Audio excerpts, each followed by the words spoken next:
Howdy, everyone. We are coming to you from Winterbeard Studios, and this is Truth Experienced. And today's topic is earthquake, or the earth vibrations. Mother Gaia yesterday decided to shake my little world, decided to shake me awake. I've officially decided that I'm not allowed to sleep past 7:20, because at 7:20 every day, my dogs wake me up, they lick my face or my elbow, and they're like, hey, get out of bed, take us outside.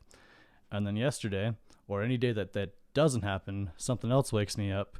Or like yesterday, at about 7:09, we had an earthquake here in Utah, out towards Magna, and it was about a 5.7. And so for me, I was just laying in bed, sleeping nice and sound, having some great dreams. And then I started feeling everything shake, and I thought my wife was shaking me to wake me up. And I kind of turned over and I was like, what? And then I realized everything was shaking. So I just kind of like threw one arm out on her and one arm up on my face and one up arm on my face and just kind of hoped nothing was going to fall on my head.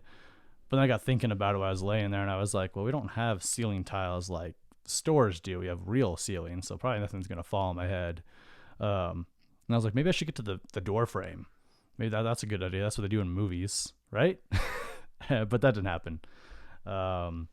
So I just laid there and I kept thinking. I was like, okay, maybe I should get up, maybe I shouldn't get up. But it lasted long enough for me to have these thoughts and figure things out. And the whole time the dogs are barking, because it sounds like you're in the middle of a bass drum, like the bottom kicker, and someone's just kicking that bass drum like 100 beats a second. Like my ears were hurting so bad, and it just sounded just the whole time. And then as soon as it ended, like we got out of bed and we're trying to figure everything out. And it wasn't too much longer before it felt like the first aftershock. And like then we ran to the door frame and, got the dogs. And we've been having aftershocks ever since. Been quite a bit, actually, with the aftershocks. And I find that weird just because I've never experienced an earthquake before. And it really isn't that big of one. It's like a 5.7, which isn't big. But for Utah, that's big because we don't have them every day. And we're in the valley of the mountains.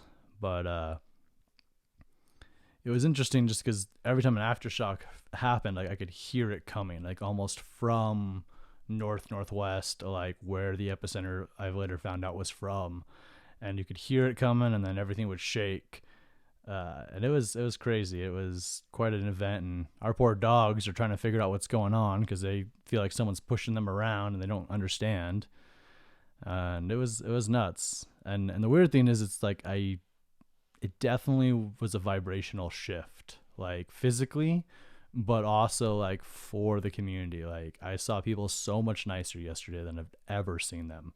And they were actually being nice and talking to each other and like not acting afraid of each other. And like, oh, hey, like I don't have a lot, but I can share some resources if you need it. And that was a whole change since this, virus thing of people staying inside and wanting nothing to do with each other. If you did see people in public, they're like shying away and acting afraid of each other.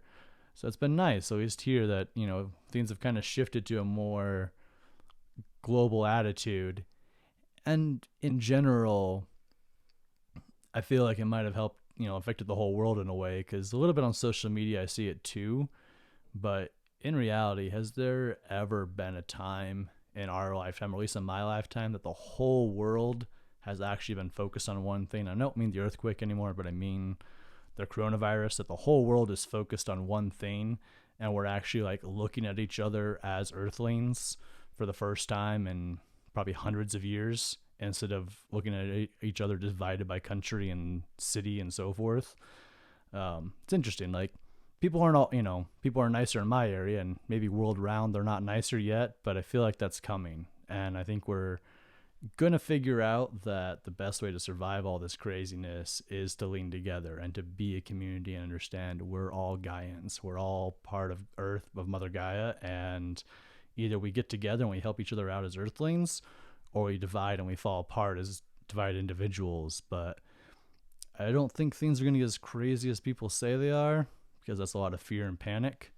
But at the same time, it is interesting to watch multiple people and across the whole world be concerned about each other and connecting in a way of, hey, this is an issue we all have to face, an issue we all have to deal with. Also, here with me is I'm in Winterbeard Studios with Tyler, Master of Sound and Audio. All right, and we're back after some slight technical difficulties. But, anyways, now that Tyler's mic is working, go ahead as you were explaining your experience of what happened when you felt the earth quaking. Oh yeah. I've never been through an earthquake. They've told us here in Utah. They've told us since we were kids that you better prepare, you better stack up, you better stock all these supplies for when that big earthquake hits. But yeah, I mean, in all reality, I've never been through an earthquake, so it's kind of a wake up call. I mean, it shook me awake, and I had no idea what to do. So I just got out of bed and ran into the living room. And then I just stood there. I kind of watched, I mean, my ceiling and my floors of my house like shake in opposite directions. Which is crazy because it's a house. It's supposed to be solid. And I just kind of stood there and watched it happen and hoped it didn't fall over. Yeah. But then it also occurred to me, like, what's the point of stocking up for an earthquake? I mean, worst comes to worst, the thing's going to topple over and either your supplies are going to get ruined. Yeah. Or how are you going to, I mean. Or you can get back in and take them, like. Yeah, like you might have to get back in and take them or something. I mean, they might be still okay, I guess. I mean, like we were talking about before, like I just don't think your house would like fall in and collapse. It would like be half in the ground or something, and wouldn't be the safest to be in, but you could still get in and grab your supplies and ditch, Yeah. And then it's still your property. You could camp in your backyard if you wanted. Like, I don't know. Anyways. But then there was also the aftershock with the community where everybody sat there and started all these rumors, oh yeah, the big one's going to come. I mean, that was just the first one. Now there's going to be a bigger one. And that was kind of scary too. It was like, oh, really? Huh, I guess maybe I should load things into my car or something. But then I started reading the science behind it was that 95% of the earthquakes are the biggest one hits first and everything, all the aftershocks after that. So I guess it is possible to be unlucky and actually have one slightly stronger. But yeah, but they staircase down generally. And yeah, I guess you could be part of that 5% and you happen to get the bigger one off of it. But to be honest, I feel like that's something that happens more in California or someplace that experiences earthquakes on a weekly basis. But what do I know? I'm not a scientist. But yeah, like you said, our whole lives. Well, I didn't grow up here, but most people here in Utah are taught that there's a bigger one coming or to prep, and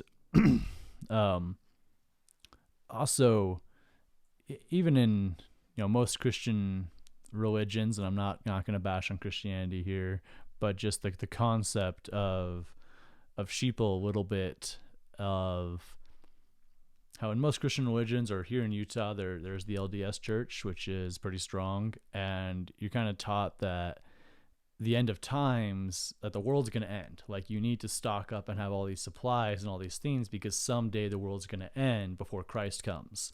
And as the world ends, you need to have all these things to survive while the world's in chaos and fire and all this.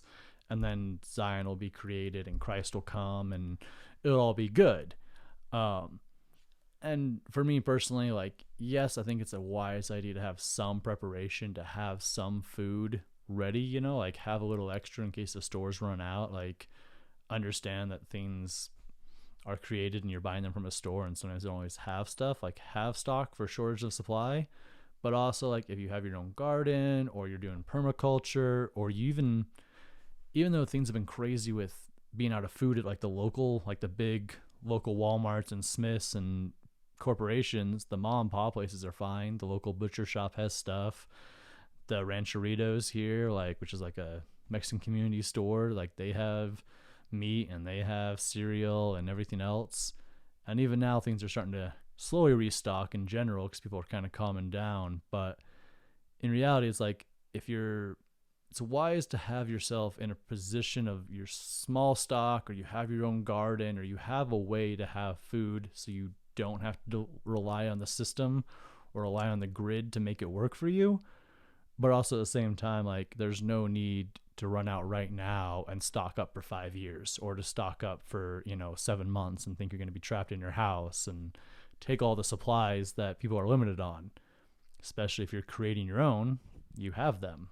Well, and a lot of the stuff you can't stock up for 5 years. You can't freeze it. You can't. Yeah, exactly. I mean, how long do your canned goods? I mean, Yeah, I mean, even canned goods don't. Yeah, last I think 5 years. I don't think. I don't know. I think that even for if you sure. pressure cook chicken, it's like 8 years is the maximum shelf life of like chicken, and that's non-cooked chicken. And but in like, the event of a serious emergency, if your power was shut off, it's not going to do you any good to have frozen foods. for frozen foods, yeah, you're gonna have So to. you just stocked up, and now you just wasted all. Now you're just wasting. I mean, you can start a fire and you can cook your TV dinner on the grill. I mean, do what you gotta do, but at the same time, if you have a freezer full of beef, or whatever else, I mean, you started a garden, didn't you, Tyler? Sorry. Yeah. I took it upon myself, with the, I'm going to be at home indoors anyway. I might as well kind of pick up a new hobby, Yeah. in a way with it too. But, I looked up some research videos, and it's not all that hard. It's not rocket science, and I think that for pretty inexpensive equipment, you can have a good result. I don't know that for sure yet. Yeah. True. But you'll find out. I mean, you're growing and you'll see how things produce. But yeah, I don't think it's a super expensive thing either to set up a little grow house, or a little, not grow house, but like a little planters, with your lights and your box, or lights or so forth, or planter boxes. That's the word I'm thinking of, like planter boxes out in your backyard. Like you can make a few of those and grow them. Yeah. The whole setup for me costed, $100. $100. Like that's $100. That's But not then bad at all. 80% of that, about $80 of that, I can reuse next year. Yes. And about $60 of that I can reuse for 5 to 7 years. Yeah, because I mean, yeah, it's like the just a lights, really set up long the. time. Yeah. So you're $100 one-time expense, and then you're like $5 to $10 a year. Just 'cause Exactly. You might have to replenish seeds, and that's it. Exactly. Soil. Yeah. And well, and that's what I was thinking about too. Is that you have your own garden, you can grow these things, and the setup's not a lot to have, and then most of your supplies is something you're going to use year in and year out, over and over again, which is great. And also, generally, if you're doing plots in your own ground, or if you're doing even planting boxes, if you grow strawberries in one box and tomatoes in the other box, swap them, and then you have better nutrients the next year for each one.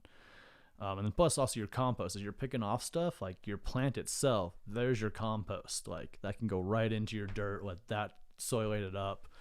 So it's not super expensive, and it's not too hard, as well as most states too now, like even Utah. Like I looked this up not too long ago. Even though we're now a medical state, you don't need a medical license to grow hemp, industrial hemp, and there are ways to turn hemp into your own. Not food source, but you can make protein powder out of it. You can make your own paper out of it. You can make plastic things. There's this guy I was watching that showed how to break it down and then make plastic cubes out of it if you wanted to build something with it. Or you have I can't think what they're now called, resin makers, or maybe it's wood molders, and you can use hemp in there, and then you could mold yourself like a little wooden, bowl or bench or something. So just saying that, like, you could grow that as well in your garden, and that makes great compost as well for later, as well as gives you your fruits and everything else plenty of oxygen nearby you. Because, if you can breathe in good air while you're just chilling in your backyard, why not? Well, and on that same note, is that once I did a little bit more research, and I found out in the area we live, you can't just plant them anytime. You got to plant them on the right time. Yes. But that's why a lot of people actually recommend starting them indoors in a nice controlled environment. You just have to look up the right bulbs, and it's not hard. Even if you just go to any local hardware store, you can ask the representative. They'll know exactly what you need. What you need and what you... They know exactly what you need. I mean, they pointed me in the right direction. I knew what I needed, but I didn't know where it was. Yeah. And the guy knew exactly where Exactly what it is, because you're not the first person to do it. Like, Right. let's be honest. There's 7 billion people on the planet, and there's how many millions in this, country. Like, we're not the first people to think of get a farm or not even a farm, just get a garden. And that being said, like, now's the best time anyways. I mean, why not grow your own food and become as self-sufficient as you can and not rely on the grid? Because as you're seeing, like, the grid is fading. Like, and by grid I mean the system. Like, the system we have set up for so many years, it's fading away, and it's turning into something new, as well as it's showing parts of it that don't work during a crisis or during other things of natural disasters, or even just legal systems and so forth. Our system for our government worked great when there's like 3 million people in it, but now there's hundreds of millions of people, and there's holes, there's flaws. And plus, do you want to live your whole life leaning on the system to provide for you always, and that you'll always be able to go get your milk or always be able to go get your stuff right off the shelf? As nice as that is, you're depending on them to always be honest and always be doing what they're supposed to be doing, and always that the food you're getting is clean and proper and healthy for you, and that labels are nice. And I know I sound like a conspiracy theorist now a little bit, but you have to rely on them to feed you. Whereas if you can create something where you can feed yourself and you can survive on your own, then once your basic survival needs are taken care of, you can move to the next level of life, of creating or passion or will or whatever, because you're not working just to survive. Your survival needs are met. So you're working to create something, or you're working to, you might have to pay bills, but you're working on a much greater level than just survival. I think the Buddhists call that like the second level. Like, level 1 is survival, and level 2 is willpower and passion, which also follows the chakras, but they call it, there's different like 5 levels of boxes. But I digress. What I was talking about also before was sheeple, and how a lot of, in the Christianity world, and in the LDS church, they're taught the world's going to end, so you need all these supplies. And I think it's better to be surviving on your own beforehand as also having it, but also realize that the world isn't going to crumble and end in fire and chaos. And that, there's not going to be massive wars taking everything over. I mean, that is a possibility, and that's a direction our world could go, but we also hold the power to make a difference and to change it to something different and to create something new. And to be honest, like, just the real basic facts on the coronavirus is that it's going to affect people that aren't healthy, that are smokers or are over 60 years old, that are going to have critical condition or deaths.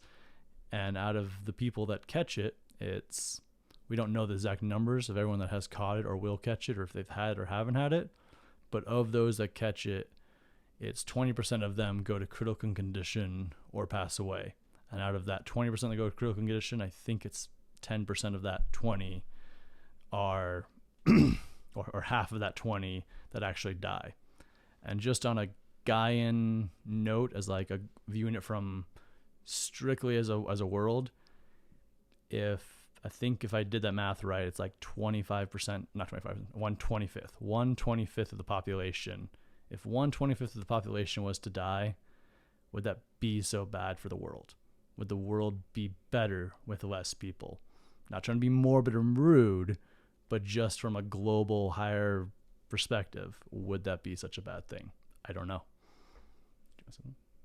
Oh yeah, I just wanted to correct just a couple facts on that. Was the death rate as it sits right now with the information we found was 3%.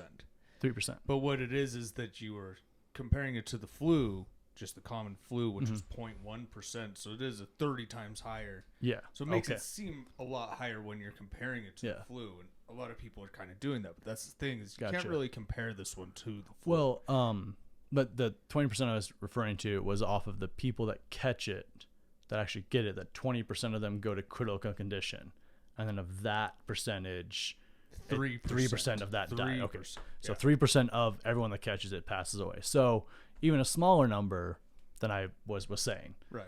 Which, I mean, is kind of uplifting and kind of happier, but also pointing out it's a thing that's real and it's a thing we have to deal with, but it's also not as horrible as some of the media's made it out to be.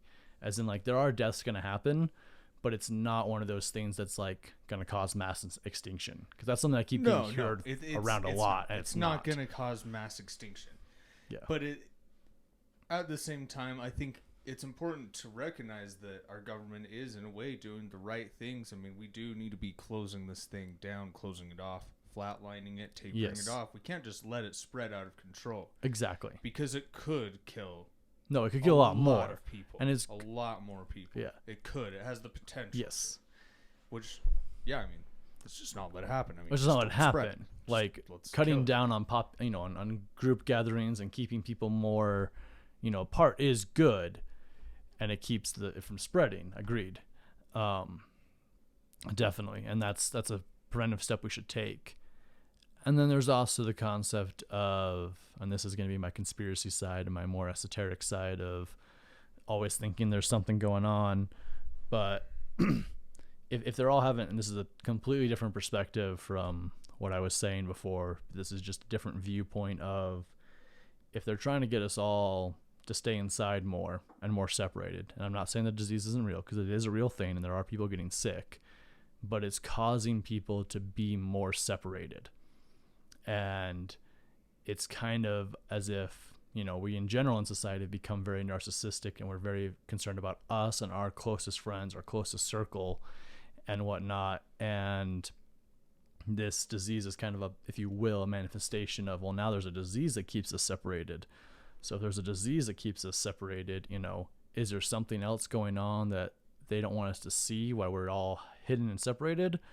Or is there also truth in the fact that as more people gather and create, then the world does shift to better things? Because more people that are focused on the same goal, things will shift. And if you can keep people in fear, and to keep us from shifting into a higher view, is that what's happening? I don't know, but it's a possibility. And it seems to line up with some other esoteric beliefs and line systems of things being a manifestation of how the world reacts and how the world acts about things. And that just being said of with sheeple is that we give into the panic and we give into these things and we get pulled into a direction that the control factors want. And as you're going in that direction, you're blinded to other things that are going on, or blinded to your awakening, or blinded to raising your vibration and being something more. Or even as you're focused on being stressed out about this virus, or stressed out about earthquakes, or stressed out about the world or anything that's going on, you're pulled away from trying to be a better you, to be the best you. You go back into, I have to survive, and that's all you're focused on is survival, instead of trying to expand and be something more. And that's just very interesting that the general public is again going that direction, where I'm hoping that, here in our local community, people have kind of woken up from the quake, or as the mass consciousness, whatever the mass consciousness focuses on is what we create for our reality. Individually, you create and steer your reality. Your beliefs, your thoughts and your beliefs shape your reality. But as a global consciousness, that also happens. And I believe there's a lot of people out there that do cause their own sickness in a way, if that makes sense. And by that I mean that they have things going on in their other bodies. If, in the esoteric sense, you have your physical body, your mental body, your emotional body, your spiritual body, then your etheric body, and your astral body. And these are different layers within you. And so if you have something going on in your emotional body, or even in your spiritual body, and it's an issue and it's a blockage, it will bleed into your emotional body. And as it bleeds into your emotional body, it'll bleed into your mental body. And as it bleeds into your mental body, then as it bleeds into your mental body, then it bleeds into your physical body. And as it bleeds into your physical body, then it manifests as sickness, as cancer, as disease, as viruses, even sometimes just as the cold, or sometimes, it can even manifest its way into insomnia.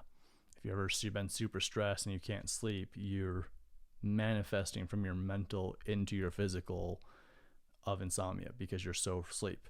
Or if you have a big day tomorrow and, people sleep and they keep looking up to check the alarm and they're not really sleeping. Like that's a very small version of you manifesting from the mental or the emotional realm into the physical.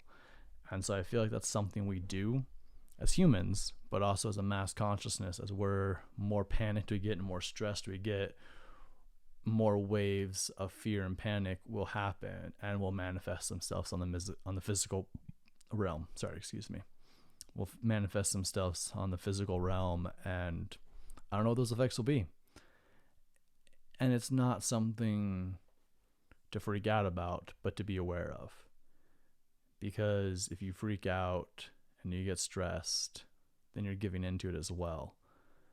And that's okay for a moment. It's okay to feel emotions and be them and have them, and then to move with them to the next realm, not to stuff them or push them aside or say, okay, I'm not supposed to feel this way, so I'm not going to, but to feel it and then move to the higher vibration of that. If you're taking care of yourself healthy wise, washing your hands, eating healthy, showering on a regular basis, all the basic things you should be doing, and then also taking care of yourself mentally and emotionally, that helps as well and keeps you in a higher vibe state. And I firmly believe that those that are in the high vibe state will either not get sick or will get sick and will not pass away from the coronavirus or be taken up in some other virus, some other disease, or some other natural disaster, because they're of the high vibe mind and they have more things to create. And if it did happen, heaven forbid, but if it did, and there was a giant nuclear war or a giant disease that wiped me out, wiped us all out, and I knew right before it happened that my last moments would be, it's been a great life. I've lived it full of love, and it's a great day to die. It's a good day to die. Not that we're going to die, but if that's what's going to happen, there's nothing you can do to stop it, then accept and go with the flow. Because in the end, this body is spirit anyways.